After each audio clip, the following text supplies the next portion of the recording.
Hello, everyone, and welcome back to Truth Works.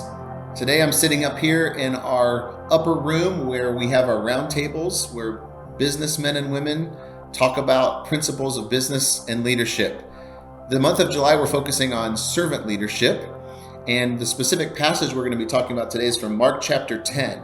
The culture has a certain definition of leadership, and the Bible has another one, and they don't always look the same, and no other story than this demonstrates that.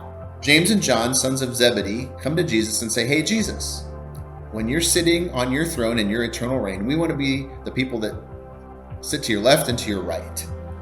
And Jesus, on one hand, probably was incredibly happy of the faith they demonstrated because they believed that he was God and they believed that he would be having an eternal reign, and they wanted to be right in the middle of that. But on the other hand, they weren't really realizing what they were asking. And so Jesus wants to demonstrate to them. And as they're doing this, the other disciples catch wind of it, and they get angry and upset, and maybe because they didn't think of the idea themselves, and maybe because they just thought their two other disciples were just arrogant. And Jesus settles down the storm of all that by sharing this with them. And Jesus called them to him and said to them, "You know that those who are considered rulers of the Gentiles lord it over them, and their great ones exercise authority over them." Jesus is explaining how culture views leadership. We brag, we demonstrate rule and authority, and we're concerned about position and title. We want to go from manager to director, director to vice president to senior vice president, executive vice president. Maybe one day we make it into the C-suite. Our mentality is about ourself. It's about self-promotion and title. But Jesus says, "It shall not be so among you. Whoever wants to be great among you must be your servant." Here's what Jesus is saying. It's not about self-promotion. It's about self-demotion.